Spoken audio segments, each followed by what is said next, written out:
প্রধান অতিথি নাটোরের গণমানুষের নেতা 50 বছর আগে শহীদ প্রেসিডেন্ট জিয়াউর রহমান সাহেব 50 বছর আগে চিন্তা করেছেন বাংলাদেশের মানুষের পানির সংকট হবে।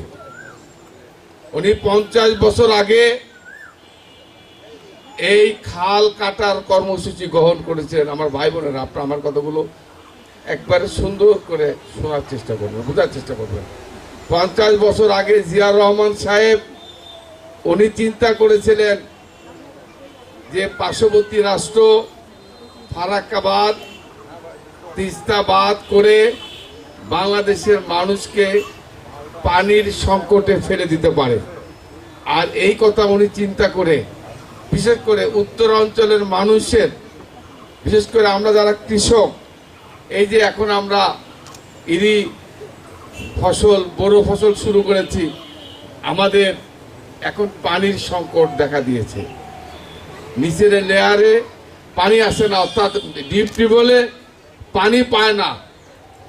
এই কারণে শহীদ প্রেসিডেন্ট জিয়াউর রহমান তার জীবদ্দশায় 50 বছর আগে উনি ভেবেছিলেন এই পানির সংকট নিরসন করতে গেলে এই খাল খনন করতে হবে। এই খালে এই বৃষ্টির পানি এবং বর্ষার পানি আটকে রেখে এই খালের পানি দিয়ে যেন কৃষকরা ফসল ফলাতে পারে, এই জন্য উনি খাল খনন কর্মসূচি গ্রহণ করেছিলেন।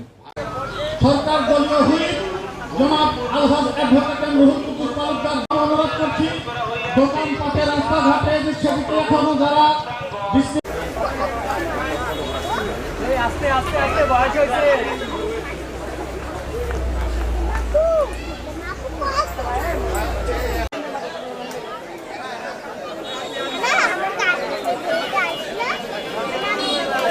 আর এই জন্য উনি এই খাল খনন কর্মসূচি গ্রহণ করেছেন। আল্লাহ তার সেই কর্মসূচি সফলভাবে